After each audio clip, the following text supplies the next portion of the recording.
Postal ballot లెక్కింపు నిబంధనలో CEO జారీ చేసిన మెమోను ఉపసంహరించుకున్నట్లుగా కేంద్ర ఎన్నికల సంఘం హైకోర్టుకు తెలిపింది.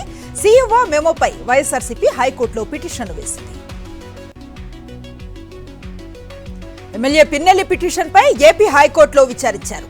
తనపై నమోదైన కేసులో విచారణ అధికారులను మార్చాలని పిన్నెల్లి పిటిషన్ వేశారు. పిన్నెల్లి వినతిపై రేపటికల్లా నిర్ణయం తెలపాలని సీఎస్సీకి హైకోర్టు ఆదేశించింది.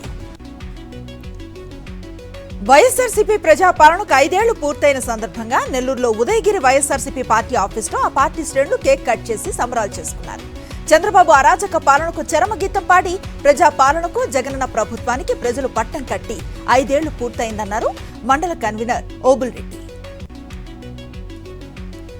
ఏపీలో ఈసెట్ ఫలితాలు విడుదలయ్యాయి. అనంతపురం జేఎన్టీయూ వర్సిటీలో ఏపీ ఈసెట్ ఫలితాలను రాష్ట్ర ఉన్నత విద్యామండలి చైర్మన్ ప్రొఫెసర్ హేమచంద్రారెడ్డి విడుదల చేశారు. రాష్ట్ర వ్యాప్తంగా మొత్తం 36,369 మంది ఈసెట్ పరీక్షలు రాయగా 90.41% ఉత్తీర్ణతను సాధించారు. తిరుమల శ్రీవారిని పలువురు ప్రముఖులు వీఐపీ విరామ సమయంలో దర్శించుకున్నారు. శ్రీ శక్తిపీఠం, కూర్తాళం శంకరాచార్య మఠం పీఠాధిపతులు శ్రీ రమ్యానంద, శ్రీ సిద్ధేశ్వరానంద భారతి స్వామీజీలు, మంత్రి లక్ష్మీనారాయణ, ఖమ్మం ఎమ్మెల్సీ మధులు వేర్వేరుగా కలిసి మొక్కులు చెల్లించుకున్నారు. అనంతపురం జిల్లా గుంతకల్లులో కాసాపురం శ్రీ నెట్టికంటి ఆంజనేయ స్వామి ఆలయంలో హనుమాన్ జయంతి ఉత్సవాలను ఘనంగా నిర్వహించారు. స్వామివారికి డ్రై ఫ్రూట్స్ తో ప్రత్యేక అలంకరణ చేశారు. ఆలయంలో పండితులు హోమం నిర్వహించి మహామంగళహారతి ఇచ్చారు. తెలంగాణలోని అన్ని పార్టీల నేతలతో సీఎం రేవంత్ రెడ్డి సమావేశమయ్యారు. కొత్త చిహ్నం విడుదల ఇప్పటికే వాయిదా పడింది.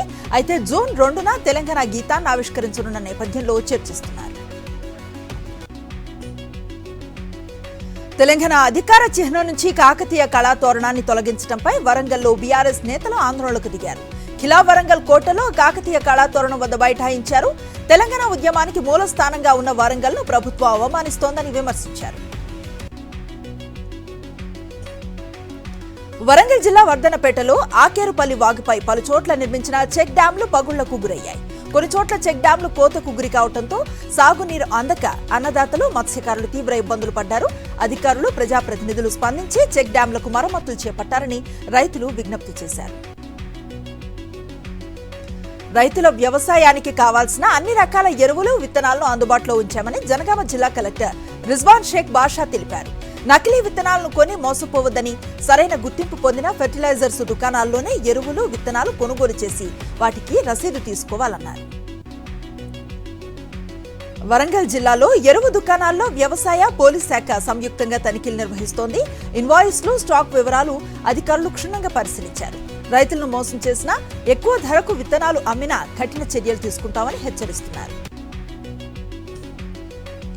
జయశంకర్ భూపాల్పల్లి జిల్లా జైల్పూర్ కాకతీయ థర్మల్ పవర్ ప్రాజెక్టు 1వ దశలో బాయిలర్ ట్యూబ్ లీకేజ్ అవుతోంది. దీంతో 500 మెగావాట్ల విద్యుత్ ఉత్పత్తి నిలిచిపోయింది.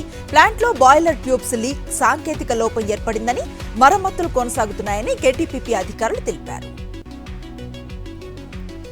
జేఎన్టీయూ వర్సిటీ వీసీ నియామకంపై విద్యార్థులు సీఎం రేవంత్, గవర్నర్లకు పోస్ట్ కార్డు ద్వారా వినతులు అందజేశారు. తెలంగాణలో యూనివర్సిటీల్లో వివిధ స్థాయిల్లో పనిచేసిన ప్రొఫెసర్లనే ప్రభుత్వ వర్సిటీ వీసీలుగా నియమించాలని, ప్రైవేటు యూనివర్సిటీల్లో పనిచేసిన వారికి ప్రభుత్వ రంగంలో నియమించకూడదంటూ వారు డిమాండ్ చేశారు.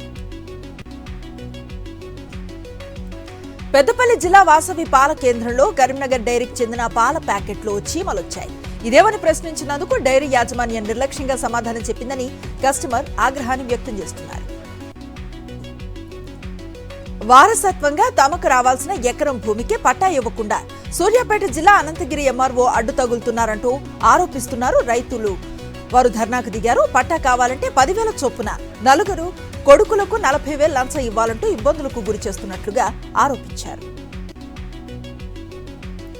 భద్రాద్రి కొత్తగూడెం జిల్లా మనుగూరు మండలం అన్నారం గ్రామంలో 165 ఆదివాసీ జంటలకు చిన్నజీయర్ స్వామి ఆధ్వర్యంలో పెళ్లి చేశారు. నూతన వధూవరులకు పట్టు వస్త్రాలు, మంగళసూత్రం, మెట్టెలు, శ్రీరామచంద్రమూర్తి ప్రతిమను అందించారు.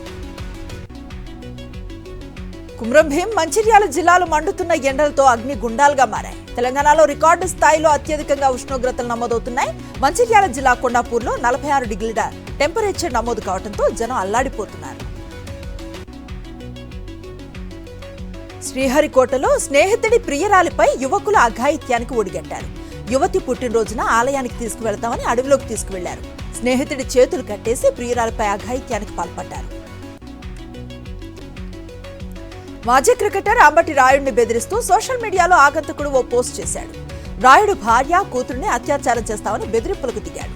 ఇటీవల ఐపీఎల్ సందర్భంగా కోహ్లీ ఆరెంజ్ క్యాప్ మీద రాయుడు సెటైర్స్ వేసిన తర్వాత బెదిరింపులొచ్చాయి. జనగామ జిల్లాలో యశ్వంతపుర గ్రామంలో డిజిట్రాక్ మెషిన్ దొంగతనం కేసులను పోలీసులు ఛేదించారు. 15 లక్షల విలువైన డిజిట్రాక్ మెషిన్ ను యూపీకి చెందిన సోను యాదవ్, ఆయన సోదరుడు బాషిస్ట్ దొంగతనం చేసినట్లుగా గుర్తించారు. పనిచేస్తున్న కంపెనీలోనే మెషిన్ ను దొంగతనం చేసినట్లుగా తెలిపారు. హైదరాబాద్ లో చిన్నారుల అక్రమ రవాణా ముఠా వలలో ఓ అమాయక దంపతులు చిక్కుకున్న ఘటనలో ఇబ్బందులు పడుతున్నారు. 3 ఏళ్ల పాటు అల్లారు ముద్దుగా పెంచుకున్న బాబు దూరమై తల్లి మనోవేదనకు గురవుతోంది. ఈ నేపథ్యంలో పెంచుకున్న బాలుడు దూరమవటంతో పెంపుడు తల్లి ఆత్మహత్య యత్నం చేసి ఆసుపత్రి పాలైంది.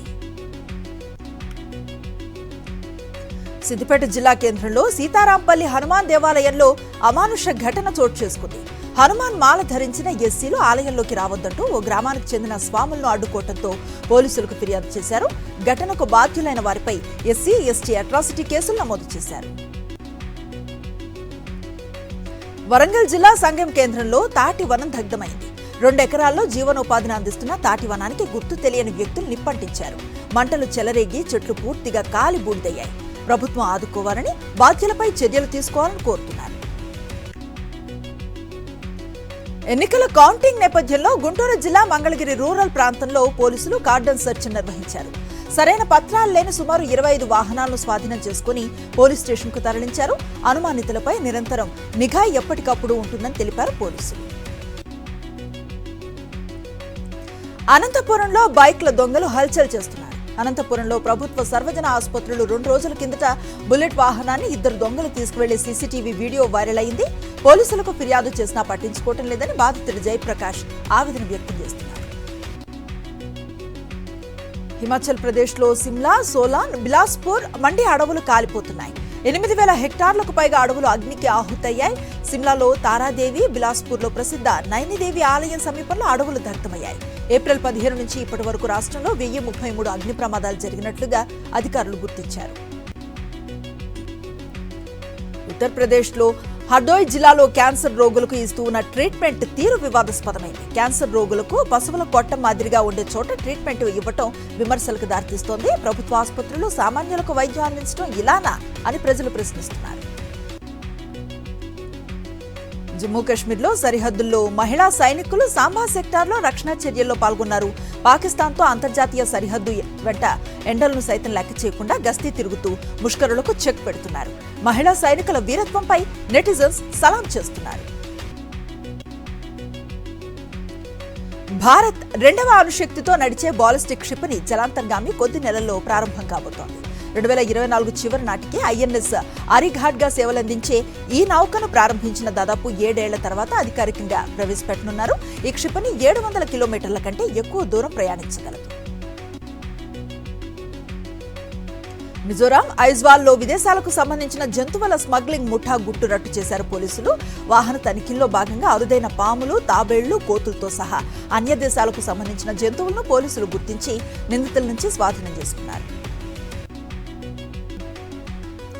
భారత స్టార్ బ్యాటర్ సూర్యకుమార్ యాదవ్ అరుదైన ఘనతను సాధించాడు. అతడు 2024 T20 cricketer of the year గా ఎంపికయ్యాడు. 2023తో టీ20 ఫార్మాట్ లో సూర్య ప్రదర్శనకు గాను అతడికి ఈ అవార్డు వరించింది. ఈ ప్రతిష్టాత్మక అవార్డును వరుసగా 2వసారి అందుకున్న తొలి భారత క్రికెటర్ గా సూర్య నిలిచాడు. 4 రోజుల నుంచి కొనసాగుతున్న స్టాక్ మార్కెట్ నష్టాలు ఇవాళ కూడా కంటిన్యూ అయి సెన్సెక్స్ 617 పాయింట్ల నష్టంతో 73,885 పాయింట్ల వద్ద ముగిసింది. నిఫ్టీ 216 పాయింట్ల నష్టంతో 22,488 పాయింట్ల వద్ద ముగిసింది. వరుసగా 5 రోజులుగా పెరుగుతూ వచ్చిన బంగారం ధరలు ఈ రోజు కాస్త తగ్గాయి. 22 క్యారెట్స్ 10 గ్రాముల బంగారం ధర ₹400 తగ్గి 66,700 చేరుకుంది. 24 క్యారెట్ల 10 గ్రాముల బంగారం ధర ₹440 తగ్గి ₹72,760 చేరుకుంది. ఇక వెండి విషయానికి వస్తే ₹1,200 తగ్గి ₹1,10,000 చేరింది. మోదీ ప్రభుత్వ ఆర్థిక నిర్వహణకు భరోసా ఇస్తూ 10 ఏళ్ల విరామం తర్వాత అంతర్జాతీయ రేటింగ్ దిగ్గజం S&P గ్లోబల్ భారతదేశ సార్వభౌమ రేటింగ్ అవుట్లుక్ ను స్టేబుల్ నుంచి పాజిటివ్ మెరుగుపరిచింది. గత 5 ఏళ్లలో ప్రభుత్వ వ్యయ నిర్వహణ బాగుందని, ద్రవ్య విధానాల్లో సంస్కరణలు విస్తృత స్థాయిలో కొనసాగుతాయని భావిస్తున్నామని S&P తెలిపింది.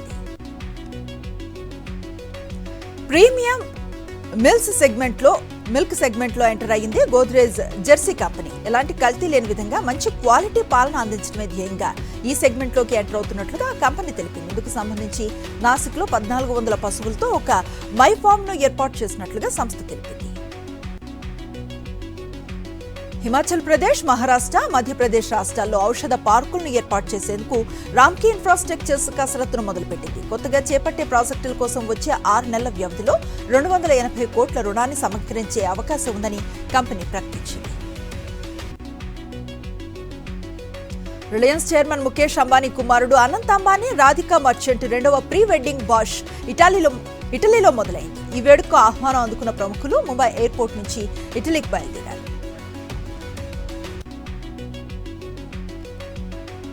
Bharat Sanchar Nigam limited, BSNL, Mahanagar telephone Nigam limited ఆస్తులను పెద్ద ఎత్తున అమ్మేయాలని కేంద్ర ప్రభుత్వం నిర్ణయించింది. ఈ క్రమంలో టెలికాం శాఖ దేశవ్యాప్తంగా ఇరు ప్రభుత్వ రంగ టెలికాం సంస్థలకు ఉన్న ఆస్తులను గుర్తించింది. ఇందులో 600కు పైగా భూములు, భవనాలు ఉన్నట్లుగా తేలింది.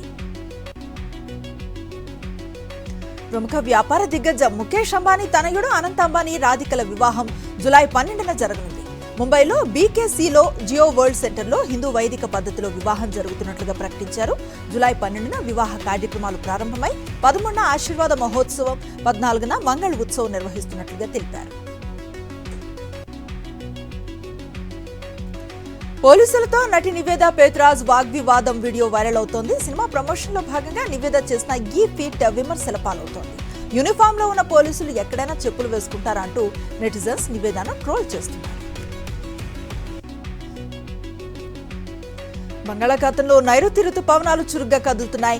మరో వారం రోజుల్లో రాష్ట్రంలో నైరుతి రుతుపవనాలు ప్రవేశించే అవకాశం ఉందని తెలిపారు వాతావరణ శాఖ అధికారి శ్రావణి.